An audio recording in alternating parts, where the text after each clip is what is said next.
Hello, people.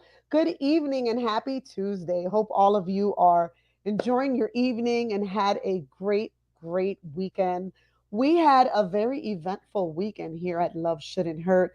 We had our 5K and it was amazing. People were terrified of the rain. They were worried that it was going to storm, but guess what? The storm came after the last person crossed that finish line. So that was super exciting for me. So, welcome and good evening to everyone who is watching tonight. I appreciate you always being here and supporting us. It has been a crazy time here with us. I get a lot of stress, a lot of anxiety, craziness going on when we are preparing for these events. So, I am just super excited that it's over with, that we did well, and that we are here tonight. So, good evening, Carmen. Thank you for being here and always being here. Tonight, we have a special treat for all of you. If you have never been on this screen with Amanda Peguero, you've missed out because my girl gets on this screen and she doesn't even know how she does it. She just like pulls you in. You know, when you talk to her, she like pulls you in. In person, she does the same thing. So before we bring Amanda onto the screen and we talk about tonight's topic, hello, Dolly. Let's remind folks while we're here. You see that number and that name scrolling across the bottom of the screen. Hello, Yolanda. If you or someone you know is dealing with some form of domestic violence, have them reach out to the National Domestic Violence Hotline at 1-800-799-7233. You can reach us at all of our social media platforms as well as our website, Love Should Not Hurt. So tonight, folks, we are talking about collateral damage. And some people were like, what does that mean?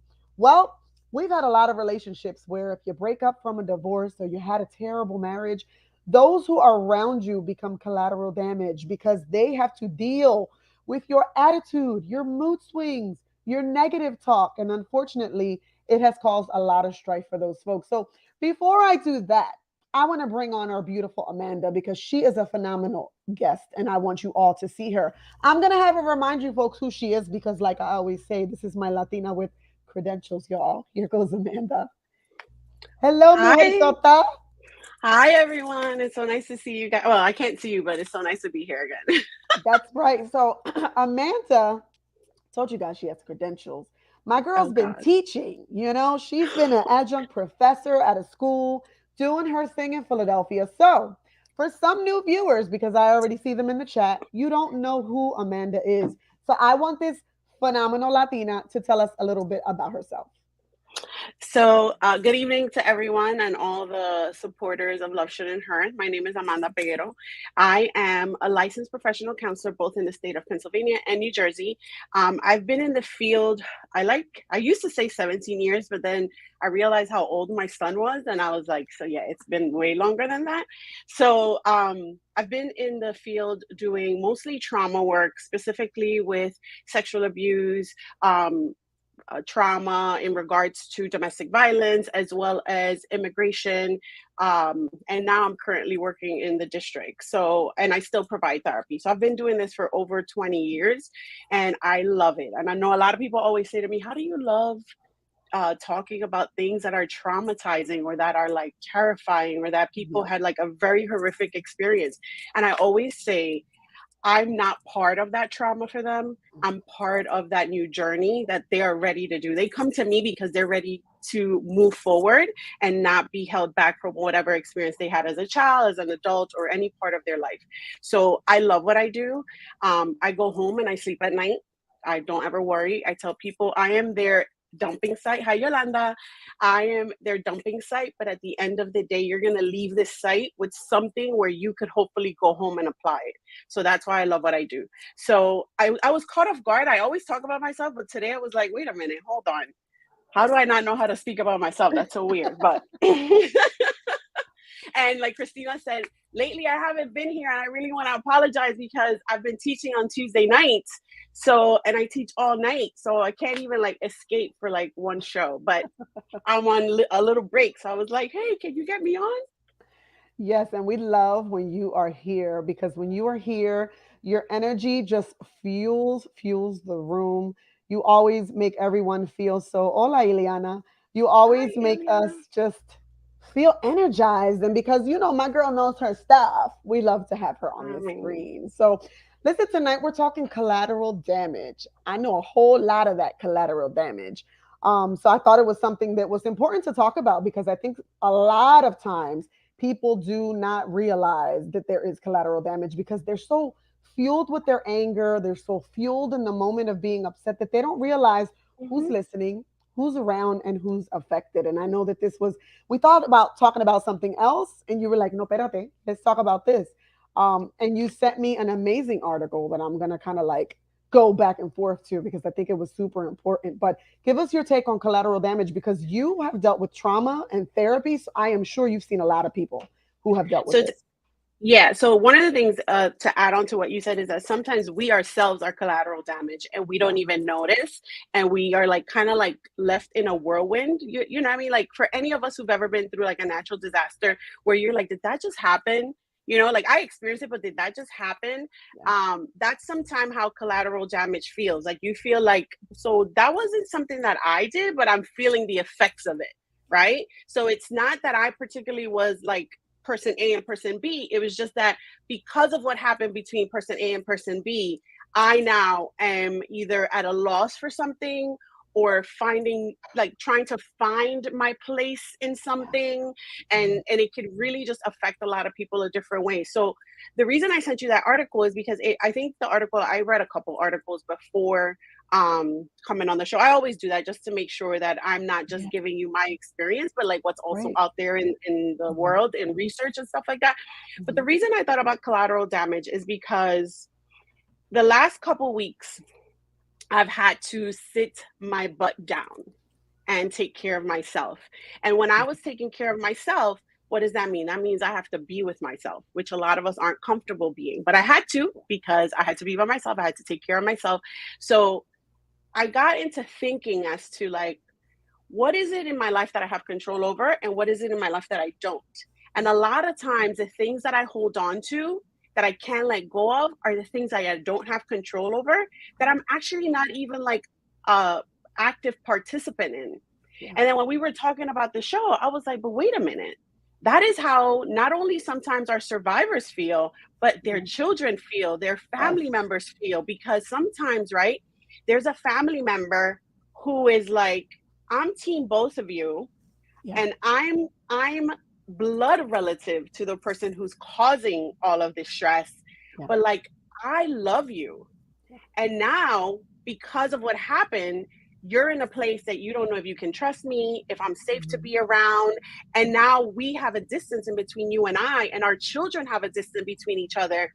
That's unfair to us because we're not the one causing the damage. We're not the one causing the trauma. We're not the one causing the pain. But yet there is a blood connection, a life connection, a financial connection to the person who does cause this damage. And Yeah. then we can't separate that and still have relationships or still have a work environment, because sometimes it could be your work environment. Yeah. And that's what made me think like, wow, relationships, it's like a domino effect, right? You Yes. hit that one domino and all of a sudden Yeah. it's like a train, right? Yeah. Until one of us stops and says, listen, what happened to you wasn't okay. We can compartmentalize. I use that word a lot, right? Compartmentalize. Like, don't invite me where that person's at because I can't be there because I don't feel safe. But you and I are good. So you and I have to create our own little worlds over Yeah. here, and then we can continue. But anyway, I can go on a spiel. But that's what brought me to that moment to like, wait a minute. It's so unfair to the folks. And you notice I'm not using genders because everyone is affected, right? Yeah. The children, but also the adults, the in-laws, the parents who like, it sucks that my kid is doing this to you, but like I love you and I love my grandchildren. Like it's Yeah. just a lot of people get affected by what happens in domestic violence. Yeah. Well, I think because there's such an array of people who watch our show, some people have never experienced domestic violence. They just follow and they appreciate what we speak about. So, so for the record, this isn't just collateral damage just with domestic violence, because I think that every time we have these shows, we want people to be able to learn something from it. So Mm-hmm. you could be doing this right now unintentionally, and it could be from a divorce, or you don't have to be married. It could be from a partnership for years of folks living together, and then there's a break, and that person wasn't that person's father, but they played the father figure for Mm-hmm. 10, 11 years. There's so much. I was reading the article, and as I read the article, I was like, "Oh my god!" I can say Right? that I can say that I'm guilty of it. I can Mm-hmm. absolutely say that I'm guilty of it because I have a child from someone who I dealt with domestic violence from. Mm-hmm. I'm also guilty of it in relationships with friends and family. And as I was looking at it, I was like, oh my God, I've been that person. Like I've been the Mm-hmm. person unintentionally. Okay, so it's not something that you. Sometimes we talk badly, and it's like, oh, I want my kids to know. I want them to know that he's not crap. But sometimes it's like, I really didn't mean to talk about that in front of her. She overheard a phone conversation. She heard something. We will share the article, Madi. We will. It just it happens, and people are. Some people may watch and know exactly what we're saying, and the other people may. So, for example, I Mm-hmm. just recently, and this is not real. This is an example, folks. I was married for 20 years. I That's was how that rumorville starts. Like, ooh, in her show, she said, "Girl." no, you know me, I'm not married. I was married for 20 years. I had a child from that 20 years. We decided we are ending our marriage. So now my daughter, I have custody of her. She hears me in the other room every day. He's a piece of shit. He's garbage. He don't take care of her. He don't even give me child support. He don't even want to spend time with her. Unintentionally now, this child is in the other room. They love this person. They Mm-hmm. love their dad. But this is what they're hearing in the other room. My dad's a piece of shit. My dad doesn't even want to pay child support to take care of me. My dad doesn't want to see me. Now this kid has to go see this parent on the weekends. Mm-hmm. And now their mindset is stuck on what they heard. My mom said you're a Mm-hmm. piece of shit. So maybe you are a piece of shit. And my mom said you don't want to take care of me or do whatever. There's so many different ways that this could go wrong, especially in domestic violence. I So can can I say, chime into that? yeah, go ahead. Mhm, So something that you just said triggered. So let's take it up a notch and connect it mhm, to exactly what Love Shouldn't Hurt talks about. So mhm, now let's talk about not just children, but like mhm, especially in the minority communities, we mhm, have generational inhabitation, right? So we live with multiple people from different generations in our home sometimes. So imagine those folks hearing and experiencing any kind of abuse, domestic, but also like verbal, physical, financial, seeing that like you're scrounging to make rent or you're scrounging to get the fridge stocked or the cabinet mhm. stocked, that you're going to food banks. Like they see this, you're not saying nothing, because I just wanted to make it clear, a lot of people only pay attention to the things that they can hear or they can see, right? Like that are like blatant, like in your face, but some things aren't like that, right? Yeah. I'm never going to forget a story of a kid who told me that he thought they were poor, Mhm, right? He thought they were poor growing up and they weren't. They were middle class, right? But the maintenance of finance in the home was only dealt by one parent, and the other parent who was number one caregiver because the other parent worked a lot was constantly scrounging to make ends meet, to feed them for school trips, to give them money, just, I mean, even to give them a couple dollars to go to the bodega on their way to school, right? mhm, As well as this is the same kid that also experienced some of the physical abuse by hearing it, not seeing it, but hearing it, and then seeing the bruises and the lies attached to the bruises and all this stuff, listening to the stories that are being told about the lies about the bruises, right? mhm. So then what Yeah. happens? This kid goes to school or goes to camp or wherever and engages in that same type of behavior, whether it's by perpetrating or by being victimized. Yes. And these other folks are so confused as to why this kid is doing this, because this kid is bright, this kid is smart, this kid is doing all this stuff. Take it to another family member, come straight from wherever country they're from and is living here and experiencing this, and they think like, well, this is what America's like. So when I engage at work and my boss is yelling at me and holding my wages and all that, this is what happens. This is a norm. That is what collateral damage does. We've talked about generational trauma. Yeah. We've talked about intergenerational, like psychological warfare and things like that. Like all these events that children and adults experience, whether they hear it or they see it, are things that they now store into their memory bank as to this is what is acceptable. We Mhm, teach our family and friends how to treat us by the way we engage with the people around them and the way they see us mhm, engage with them, right? So Christina always says like, oh, I'm outspoken or whatever, like to the point that you could ask my children, they will deal with the situation before I get involved, because they know that when I come in, I come guns blazing. I come with my mind guns blazing, but I'm coming to like defend my kids. Yeah. But that's what they can expect, right? But children who don't, who have exactly what you described plus what I've just described, and adults, I'm just don't want to stick on the children, because Yeah. I work with a lot of immigrant families who Mhm. are fearful to speak up at work because what they know at home, and then they tell me in private that es que mi casa X, Y, and Z, and I'm like, Yeah. oh, okay, I get it. And then I'm just one person saying, but these are your rights and these are this and this. And it's really hard, because I always say this: therapists and mental health professional providers are one person that you see once a week or once every 2 weeks Yeah. that are trying to instill like new thoughts into your mind. Mhm. And this situation you're in is your everyday. Yeah. And so imagine if your every single day is you can't stand this ex partner, you can't Correct. stand this child's father. So every day you're coming home sitting on the sofa and this kid is next to you, like, my dad said he wants to take me out this weekend.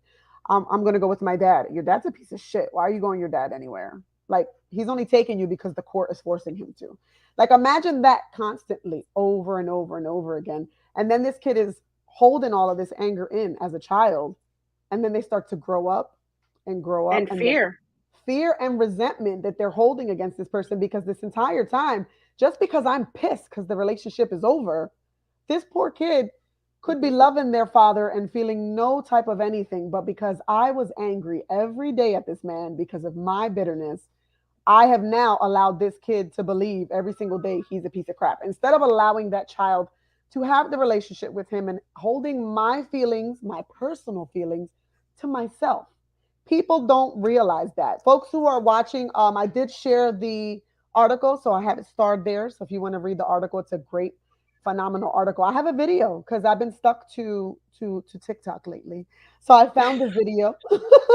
Amanda, you haven't been on for a while. We've been TikTok crazy on this thing. But Oh, okay. I found the video and I thought it was pretty good with what it is that we're talking about. So let me find this video.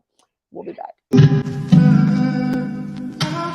Hey, can we talk? Nah, I don't really want to talk right now. That's okay, you never really did. I've been screaming every day, please let me out. Hold up, let you out? You couldn't protect yourself, I was protecting you. You were protecting me? Yes, protecting you. Everybody in this world was rejecting you. Nobody out here could accept you. No, everybody could accept you. That's the problem that you have, man. You build walls up and hid behind the shame. And I guess that I'm partially to blame, I don't know what to say. No, explain, you're making no sense to me. It kinda all just sounds like a guess to me. Bro, your trauma made me just a memory. Ain't nobody in this world remembers me. Nobody in this world remembers me. I feel like we go through so much childhood trauma sometimes, not everyone, but people go through so much childhood trauma like this, like hearing your parents being so combative and being so just hateful towards one another, that people don't realize that that collateral damage, that sticks. I'm now an adult, and because of everything that I've heard or heard my parents deal with, I won't say it was ever intentional, because my mother was very, very, very conscious of this. She always made sure that regardless of whatever craziness we went through in our family, even if I was angry because I dealt with it with my dad, she would always check me. Like, he's your father no matter what. I can't remember a time when growing up my mother would say, well, he doesn't do anything for you and he doesn't take care of you, that would lead me to harbor those type of thoughts and feel like it was collateral damage. Now, have I been guilty of it and worry about what damage I might have given to my daughter? I think about that all the time. Because when I was in the midst of dealing with my abuse, I tried my best as she grew up not to talk badly about her father, but it gets difficult, right? Like, you get older and you see that you're doing this alone, and I'm a single parent, and on your hard days it's hard to keep that to yourself and not feel like this person should do more, this person should be doing more, and I'm struggling, and that's why this person isn't great. But I think we get so guilty of doing it that we don't even realize that we're doing it, and that's a big fear of mine. So when you brought it up, I was like, oh wow, I thought about this before, because I'm fearful So of that. so to give it a different spin on like what you're saying, so put yourself in the kid's shoe now, because you're we're going to use the word complaining, but you're venting or you're just Mhm. openly expressing yourself. without filtering the context of what you're sharing for the child, for the mind of a child, right? So information can be shared with children. I will say this 1,000 times. Information can be shared, can and should be shared with children, but it needs to be to their developmental ability to understand and to process, right? So what you just shared, if you share that with any kid, even a teenager that's almost 17, 18, what they process is, I'm a burden. I'm expensive. I am too much to handle. And then what happens is that instead of pulling away from that parent that you think, or I mean, your intent isn't hopefully for that, but instead of them pulling away from that parent or that individual that was in their life, they start to pull away from themselves and you, right? And stop saying, this is what I need. And this is how, you know, and this is what's going on in my life because I don't want to be a burden. That is the translation for the child, right? Or even for an adult. Think about it. Think about if every time you came around, so everyone knows that Christina loves driving, right? I'm a control freak, right? And it's really hard for me to give up control. But if we're going somewhere, she's going to drive. I've given up that control, right? But imagine if every time you drove, all you did was complain about driving.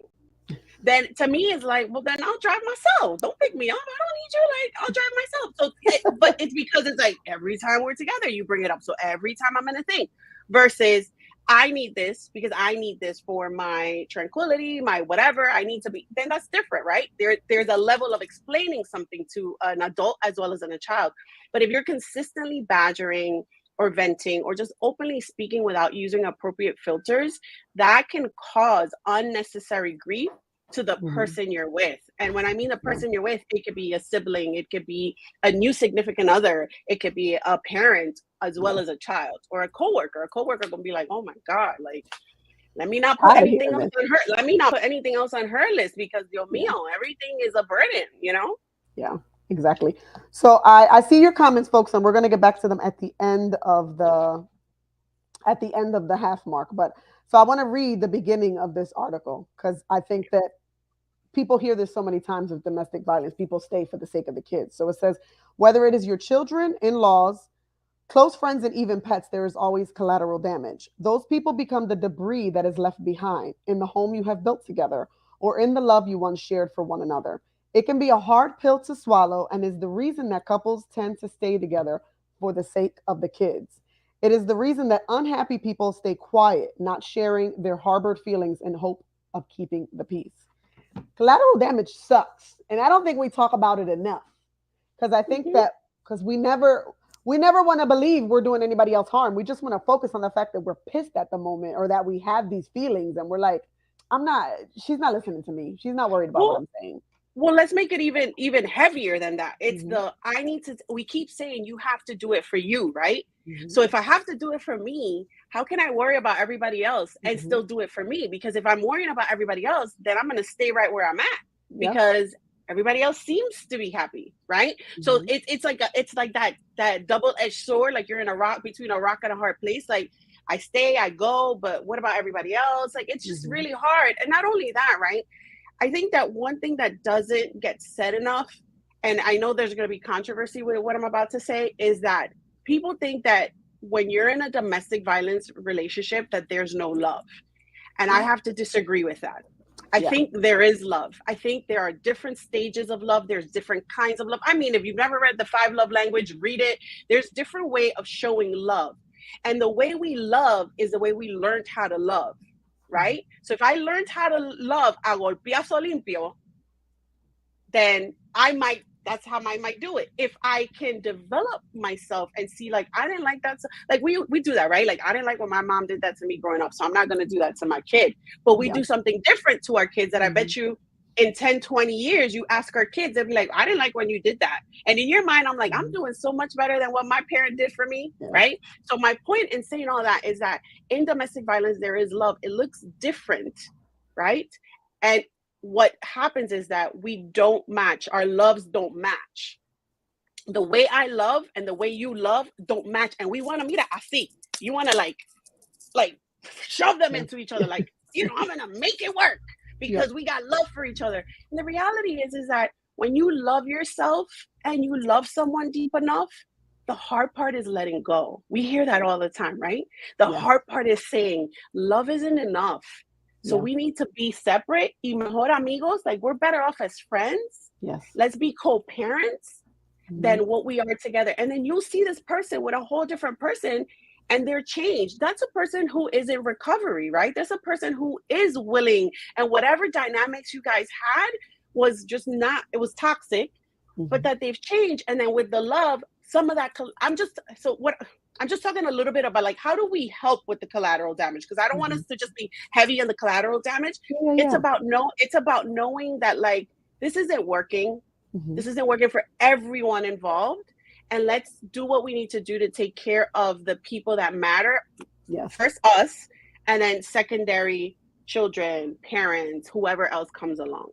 Yeah, absolutely. That's a good point because oftentimes people ask me all the time. If I say, "Oh, I dropped Alina off to her dad," or this is the big one, I tell people, "Her dad fixed my brakes." So people say, "You two talk to each other? Like after everything you've been through, he fixed your brakes?" Yes, Yeah. he does Yeah. my brakes because his daughter drives in my car, and people cannot get that, and they're just like, really? And like when he comes to pick her up, if I'm outside, we make fun of each other. I'll call him old. He'll say I have a big forehead. Like, and people don't get it. And they're just like, how could you two be able to deal or tolerate one another? And Mhm. I'm like, my daughter is involved. She's here, she's with me, and it's healthier for her to see us be able to communicate and be positive with one another than it would be for me to every time he comes around say, "Let me hide. I don't want to see him," or "I'll go upstairs. I don't feel like dealing with him." It's better to be able to talk to him and have that Yeah. positive Yeah. relationship. But let's not negate the fact that there was a time where it was like that. Right. That there was a Right. time where it was like, don't, Not healthy. far away, Oh don't yeah. need to see you. We Yes. like, can we go to your mom's house? I drop her off at 1 and you come at 1:10. Like, can we Yes. do it like that? Yes. Like Yes. it takes growth, it It takes does. communication, it takes Mhm. healing, number Yep. one, Yep. honestly, for both individuals to know like, and there is where I say there's love, right? I'm Yes. not saying you're in love with him and he's in love with you. There is love for that child. For her. Yes. You see what I'm Yes. saying? So there's love there. You guys created this human together and you want the best for this human together. So you have to be able to be cordial with each other Mhm. and respect each other, right? Because if anything happens to either one of you, this child is affected. Right. Absolutely. And that is exactly what you said because the way we are now, 10 years ago, we were Yeah. not like this. We had to do drop offs at Dunkin' Donuts and we couldn't, we didn't want to be in each other's presence. But now we act like clowns with one another. He does my breaks, Mm-hmm. we sit there and talk the whole time. He asks me about my love life, like, who you dating? They being good to you? Like, we have that, but we only exactly what you said got there because we both agreed Alina is going to be with him. He is her father, and she's going to Mm-hmm. be with me, and we both have to be able to. And it's easier to co parent that way because then Mm-hmm. when she's tripping, I can be like, I need you to call your daughter. Like, you need to talk Mm-hmm. to your Mm-hmm. daughter. Mm-hmm. Years ago, when we were not able to have this type of communication, I had to call my sister to deal with her or a friend to deal with her. But I can call her Mm-hmm. father now and say, listen, dude, she's tripping. I need you to talk to her. And Mm-hmm. she's told me, oh, he said, I got to listen to you. Or he told me I got to be positive with you type of thing. But, it comes from that. And it's the craziness is I feel like it came after the collateral damage because when we were in a bad place, my mouth was in a bad place. It was, and it wasn't Mm-hmm. directly to her ever. But if my Mm-hmm. friends talked about him, I hate him.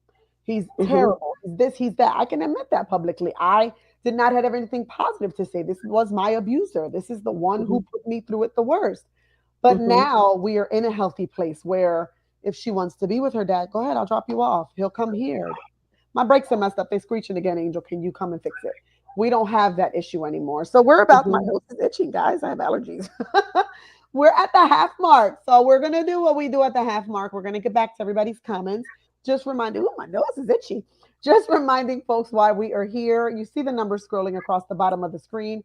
If you or someone you love, or even you don't love or like, is dealing with domestic violence, it's so easy to just Mm-hmm. pass this number along. Call the National Domestic Violence Hotline at 1-800-799-7233. You can reach us or anyone from my team at loveshouldnothurt.com or any of our social media platforms. But remember, if we do not respond to you within 24 hours, be sure to hit that hotline or call 911 if you are in imminent danger.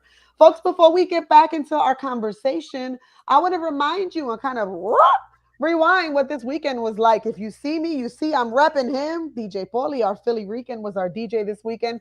And I have a little slideshow to remind you of what this Saturday's run was like.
We had so much fun, people. Remember that all of our moments, our activities, everything that we do goes back to our domestic violence community. If you know of someone who would like to donate to the cause, we are always here to accept those donations, whether they're monetary, clothing for our survivors and victims. This weekend was amazing. We had the children of Veronica Perez, the daughter of, I'm sorry, we had, the daughter of Grace Holton with us, and we had the sister of Linda Jeannie Rios, who you know is why we run this organization. Join us. We were honoring them for being folks that we have lost, unfortunately, to domestic violence. It was a great run, and we had a good time. And DJ Paulie, I have to keep reminding folks, was our DJ. I have to give him some love, folks. You need a DJ, you know who to call.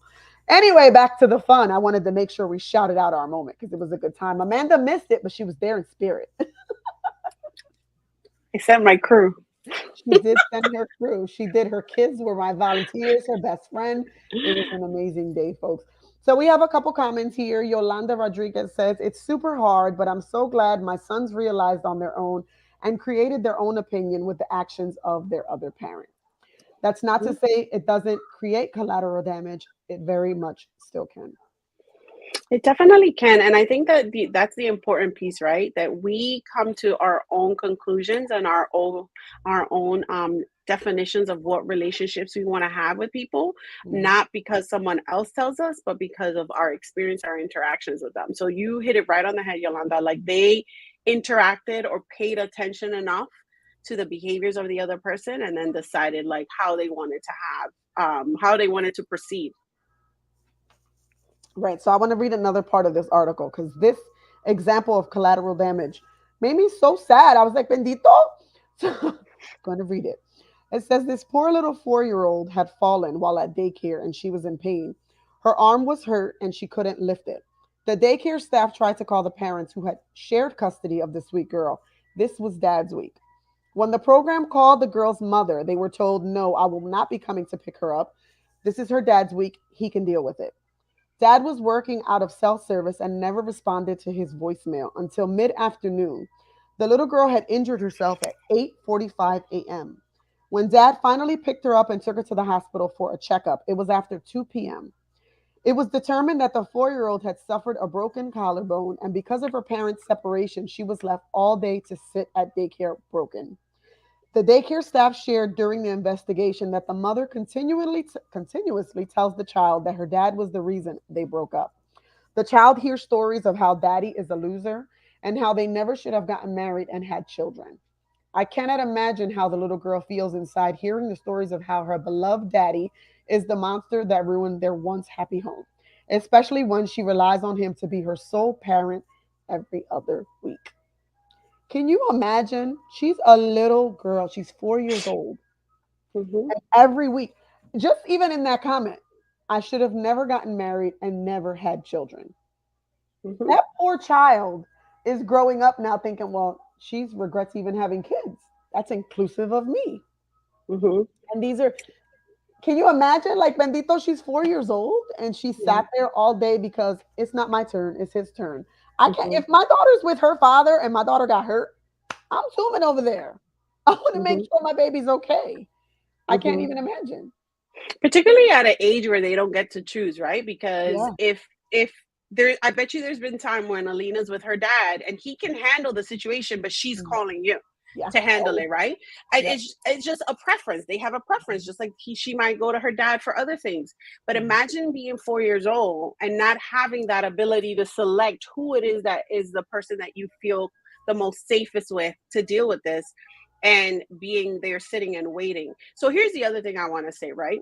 So I know we today the conversation is about collateral damage and we're talking about the effects of collateral damage. I want to make it clear that there are counters to causing this, right? So the Yeah. counter is hopefully for this 4 year old that dad is a loving and caring dad to her. That regardless of the relationship, like I said before, they weren't good together and mom is clearly not healed yet. But that regardless of what's happening between the parents, that when she got picked up and taken to take care of, and the weeks after when she was with dad, that dad gave her nothing but love and affection. Like we gotta separate, right? That the way a person treats us is the way they're going to treat that other person, Yeah. because that's not factual, not at all. Like I can be like, you love me, but I could be a total you know what to someone else because we don't click, we I don't won't have, believe you it. know. I know. I mean, I'm pretty wonderful, but Yeah. no, like I'm just saying, like there's certain things that like there's certain interactions we have with folks that lead us to that trigger us, let's use that word, right, to act out of character. And I think that what I'm saying is that at the end of the day, even if you are affected, which most of us have been in one way or the other affected and have been a product of some sort of collateral damage, that we have someone else in that party or someone else in general that is balancing that out with giving us the attention we need, the love we need, you know, the affection we need, and whatever is that it's missing from the relationship that no longer is existing. Because for me, I think that's the hardest part, right? So Mhm. as a person who, it's interesting, right? Because I always say, we say it as a joke now. Like people are like, oh, you used to hang out with so and so. What happened to them? And I'm like, mm. And people be like, what do you mean? Mm. I said, Mhm. I'm collateral damage. Like it's like and we literally use it as a joke now. Like oh, I'm collateral damage. They don't talk to so and so no more. They're not together anymore. And guess I got tossed with the, you know, with the other stuff. So I can't force a relationship, but really, could I extend myself? I probably could. Yeah. I could have reached out, right? And I could have said, hey, what's up? But with enough rejection, you go, I get the message. I'm not wanted in that crowd anymore. Tato maning, like deuces, like we'll see each other in the other life. Like it's cool. But a lot of times what ends up happening is that we take it personal Yeah. and we go like, oh, so y'all ain't together no more, so you ain't cool with me no more, and all of a sudden now we got beef. We didn't have beef before, why we gotta have beef now? Like let's Yeah. not do that. Like just let people grieve their Mm. losses and be there. I say this even when we're talking about our survivors and people say, well, what should I do? Just be there for them when they come out of the hole. Be there when you see them in the street.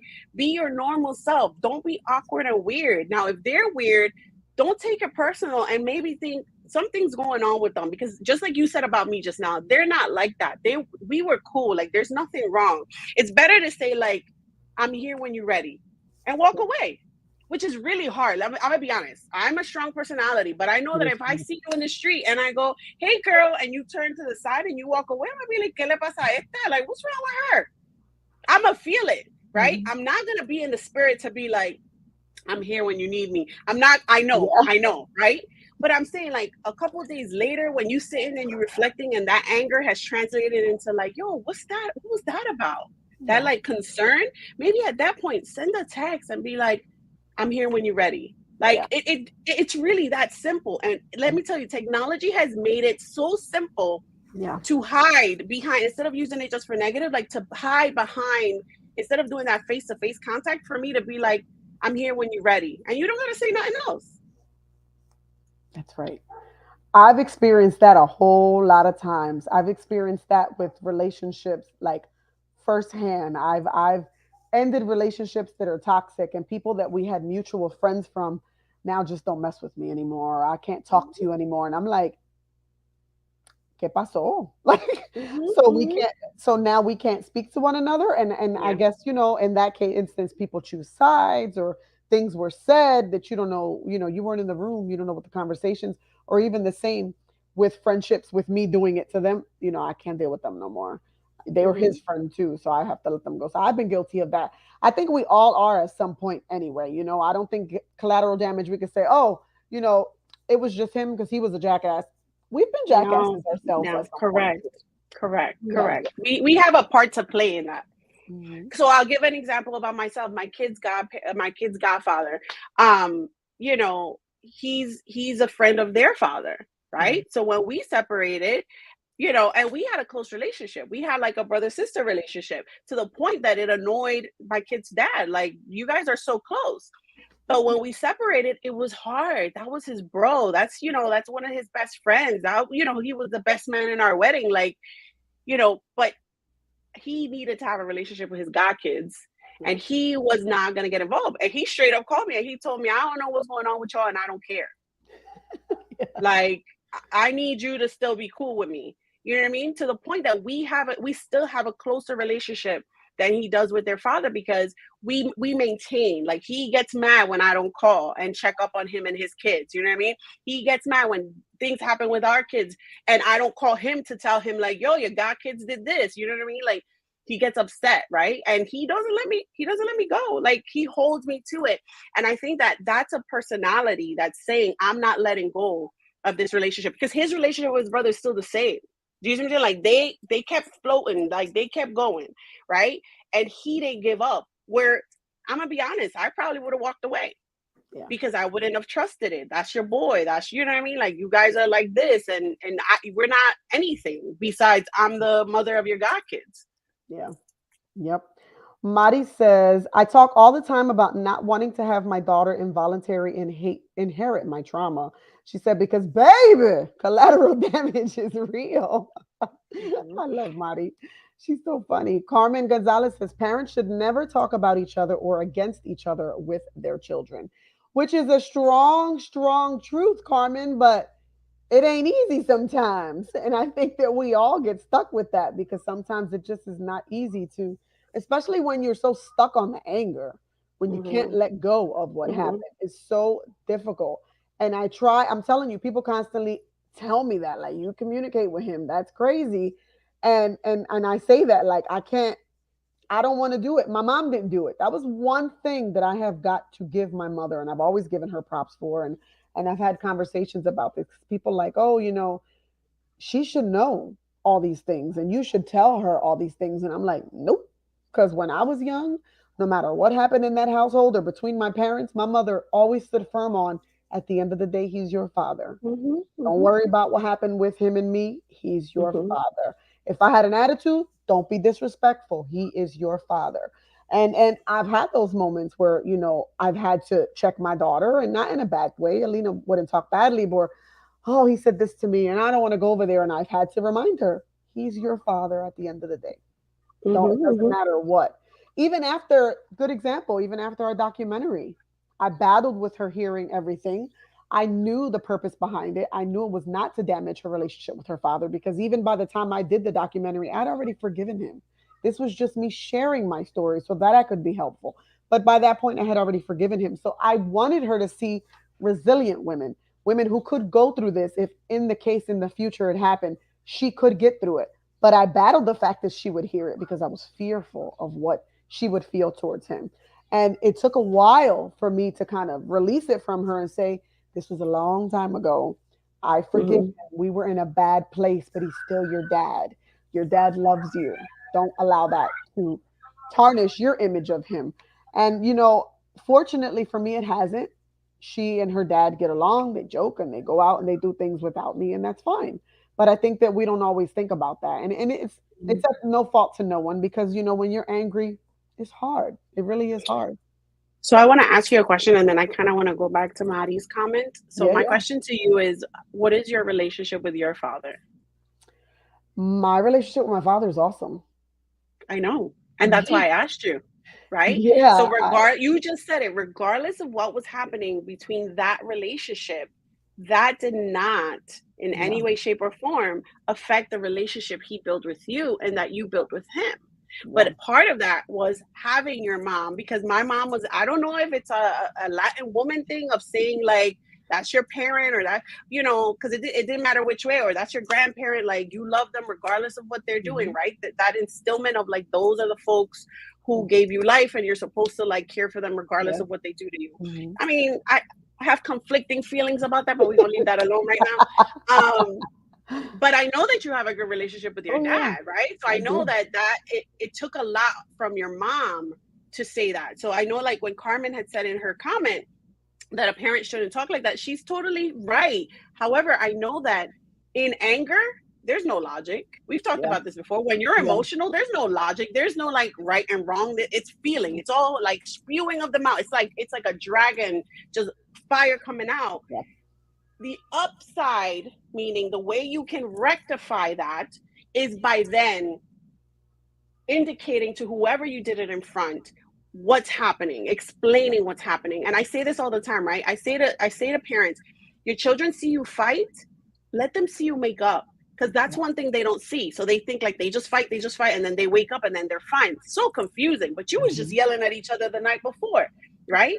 The same thing. I say this to you guys all the time. I get mad, something on the phone, something at work, something else pissed me off, and my kid says something and I snapped at them, and in yes, that moment I hurt their feelings. When I calm down, I go, I'm sorry. That had yeah, nothing to do with you. That yes, was all me. I didn't have the right to yell at you. I really yes, apologize. I take accountability for my yes, actions. I don't just act like that was the right thing to do. I yes, messed up. I'm not perfect. I'm a yes, human, and I'm going to have emotional moments where, yes, I'm an adult. I should be able to control myself. But let's be real. When you are full of emotions, there is no controlling you, yes, right? It takes a lot. So that's the first thing. The second thing is that I think that Mari's statement where she was talking about like not um inheriting, involuntary involuntary. involuntarily her daughter inheriting her trauma, Mhm, you are actually in control of that. And yeah, the reason I say that is because the way you interact with your child is all they know. yeah, So if you give them all this information, remember we were talking about giving them information at developmental appropriate yeah, stages. yeah, yeah, So if mhm, you tell your child all these things, or they see you interacting like so negatively or heavily with life, that's what they're gonna know. But if you show them something different, right? yeah, They're going to then have a different experience. mhm, And it's okay for you to say, like, I'm the way I am because X, Y, and Z. I do this with my mhm, students all the time, right? My students, I work in a very difficult school, and my students, they are traumatized, and everything that comes out their mouth is like filth, right? It's just like, but it's also a guard. It's not about me, mhm, because 10 minutes later, Miss, can you help me with this? Miss, can you do mhm, you know what I mean? Like, it's not about me, but in the moment they're angry and they call me out my name and all this stuff. yeah, And if I were to interact right back with them that way, how would I be helping them to yeah, see a different way to interact with folks? So guess what I do with my students? I'll sit with them and I'll be like, hey, remember, 20 minutes ago when you was like chopping my head off because I said good morning? Oh, I was just mad. I get it. I hear that. I get it. You want to talk about what made you mad? When we're done talking about what made you mad, do you think that the way you interacted with me was what I deserved? No. No, but I was mad and I get it. I get it. But can we make an agreement that the next time you mad and you don't want to talk to me, let's do a hand signal, let's do a word, or you could even say not today, miss. And I get it. And I'm telling you that they put it into practice, and that's what teaches me like we could change if we really wanted to. Mhm. Because then the kid will see me the next day and I'll be like, "Hey, good morning." And they're cool. They'll say good morning, whatever. 2, 3 days later, they'll say good. I say good morning, and they just like I'll be like, I'll see you later, and I'll leave it alone. But they didn't curse me out. Do you see what I'm saying? Yeah. Yeah. Because if I took it personal, then all we're gonna do is fire to fire, fire to fire, fire to Yeah. fire, fire to Yeah. fire. And then traumati is what I'm saying is that if your kid sees you interacting like that all the time, prime example, and I know I'm a little bit everywhere, and then I'm gonna shut up. One time I was driving to ShopRite. I'm never gonna forget this. I was driving to ShopRite. It's a little road that 2 cars can fit, but the lady didn't know how to drive. And she came down the hill and I was going up the hill. I moved to the side. She wanted me to back up. And I didn't back up. I said, we both fit. Her daughter's next to her, my daughter's next to me. Our kids are about between the ages of 6 and 8. And the lady is cursing at me. She's calling me, you effing stupid, da da da da da da da da da da da da. And I'm just sitting there. And I said to her, I said, Jesus loves you. I just kept saying that to her. Jesus loves you. If you think about it, Jesus loves you and we can get through this. Jesus loves you. I mean, I was being very facetious and very sarcastic with her, but my kid doesn't know that. My 6, Yeah. 8-year-old doesn't know that. She just knows, mommy picked me up from school. I go to Catholic school. Mommy telling this lady, Jesus loves you. I kept doing the sign of the cross to the lady. You know what I mean? And the lady came down and she was like, "Ah," like this. And I'm chill. We both fit like I knew we would fit. And I said, God be with you. And she's still cursing me out. Think about the experience her kid had and the experience my kid had. Yes. And my kid was like, Mom, but I said, and I was chill because we could fit, baby. There's no problem. We both fit. Was she close to our car? No. I said, did I have to yell at her? No. I said, so Jesus is with her. She'll be fine. So that's what I'm talking about. So to give you an example that's like outside of like, but that's a person. And I'm not saying that just like everyone that's traumatized is, no, I have trauma in my life too, but I learned how to deal and how to interact with people. And that person did not know how to interact with me over something that really wasn't even that big of a deal. I love your examples. You're so funny. Well, Listen, I tell people all the time, just tell people Jesus loves them because it's not a lie. And guess what? You're taking the Lord's way and not the dirt way, even if you don't mean it. I told you people, if you've never watched the show with Amanda, you watching it today because Amanda is hilarious. I love it. Pues nena, it's at this time, and when it gets to this time, I don't believe it because I llega bien rápido. It is that time to speak of our final thoughts on what we spoke about tonight, and then I will come back and say how I feel, some announcements, y juntos we say goodbye. I don't know how it went so fast, but I appreciate you and thank you for being here. As always, te voy a dejar solita para dar, tú sabes, your Yeah. plea. Yo me voy para atrás. So I think you guys are going to get tired of me of talking about this, but I believe that love conquers all. I say this all the time. If you lead with love, things will work themselves out. Not when you want it, because that's unfortunately life. But with time, things will work themselves out. And in regards to collateral damage, what I'm saying is that be aware of how you're interacting with folks, be aware of how your life experiences are manifesting themselves. And what I mean by that is how you talk to people, how you think about people, how you live with people. Like, think about those interactions you have with yourself as well. Like, how do you take care of yourself? And if something is missing, incorporate some self-love and incorporate some love of life and love of whatever it is that brings you joy into your life so that then you can start to act and interact with folks in a better way, because the reality is that it's easier to love and harder to hate. And I know some folks think it's easier to hate, but in reality it takes too much energy and too much draining of all good that's inside of you for you to interact with such vile and negativity. And that's what collateral damage does to us. In reality, it just kind of like drains us of the good and just makes us continue to give out bad. And in the world we live today and in the climate we are in today, like there's too much hate happening. So lead with love. And now always remember that if you lead with love, things will work itself out. And like always, love shouldn't hurt. I love you guys, and I hope to see you guys soon again. Qué linda, y so cute. I'm gonna go to the. I'm not going to the back. Espérate. I'm going to the back. It's the I'm wine. going to the back. I blame the wine. This wine, She should have actually, had by a the way, folks, refresher. I should have. But instead, and I'm going to the gym. I'm gonna have to burn it off. She gave me this wine, folks. This was a gift. This was my Mother's Day gift. I had to enjoy it with her on the screen. Aww. I'm gonna send it to the back, folks. Pues mi gente, as always, lo aprecio a great deal. I appreciate all of you for being here and constantly, constantemente, just being awesome with our guests, speaking and sharing, your thoughts and opinions in the chat. I love when you guys interact because it makes it so much more helpful for us to get through these conversations with you guys. If you were at the Love Run this weekend, thank you so much for just supporting us and just being there. If you are here tonight or you shared the feed, I see folks have shared it. Thank you, thank you, thank you. Collateral damage was a super important topic to talk about. We always try to make sure that we find topics that people are going to resonate with. And I'm sure that this is something that a lot of folks have. And having Amanda on is always something special for us. We love when she is here. You guys interact with her so well. And my girl drops knowledge, That's what happens when you're a Latina and you got credentials. You drop knowledge. So I don't need to sit here and talk a lot because my girl, she drops intelligence, yo. I'm corny. I'm using my hands a lot, DJ Paulie. But I appreciate all of you. We will be here next Tuesday, as per always, at 7 p.m.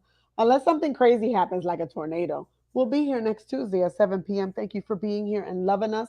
A lot of people were asking me after the run, how can we support? If you guys want to support, I espera because I can't find my flyer. Estoy buscando. This is what happens when you're live. If you want to support and you want to donate, you can do Cash App, Love Shouldn't Hurt LLC, Venmo, LSH_Philly. We accept donations. Again, they don't have to be monetary. I have women and children that we relocate. We're always looking for children's clothing, women's clothing, suits for women who are coming out of domestic violence relationships and they want to be able to have a suit so that they can go on these interviews. Whatever donations you can give to us, believe me, everything we get goes right back out to those. So think about us, folks. Look forward to our next activities. We have a lot on the horizon. If you need to pencil it into your book right now, October 1st will be our third Love Gala. We are excited for that and our second documentary. So be here next week with us. Enjoy the time again. I'm going to bring Amanda back so we can say goodbye. Mujercita. Hey. Yolanda said she loved tonight's segment. We appreciate you, Yolanda. Good. I wanted to chime into your whole donations and all that. One of the things that I'm going to promote for Love Shouldn't Hurt is that volunteering at like the walk and things like that. We're always looking for volunteers. Prime example, I couldn't make it this year, so I sent 4 muscular, they weren't that muscular, but willing bodies. the willing bodies. But we, sometimes it's just to help hand things out, like any way that you can support. Sometimes I know that money isn't feasible for everyone, but just know that your presence is always, always, always appreciated. Absolutely, absolutely. I'm going to read one thing off of this article to end our night. It says, I'm putting it in the sense of domestic violence, folks. So hear it that way. It says, get professional help. Breakups cause mourning as well. It is the death of something for everyone involved. Ask for help to talk to your children and to help you through the process. That is so important. People are always like, if I'm in there, I'm not crazy. I don't need to go to therapy. You're not crazy because you go to therapy. I go to therapy. My daughter has therapy. It is so important sometimes to speak to an outside person who's not going to be biased in any way. So I promote it. Definitely Amanda does because she's a licensed professional counselor. So I think it's important for folks to know, like, I'm a therapist and I go to therapy. So I think that think about it like this. It's not about seeing a person like me. Like, it doesn't have to be, I say this every time I'm on the show. It could be your clergy person. It could be someone in the church, right? It could be someone in your what's it called? Like health program, right? It could be like your workout person. ¿Cómo se llaman esa gente? The trainer. I like your coach. Yeah. It could be a coach, just someone who's not connected to your situation that can listen to you and give you sound support.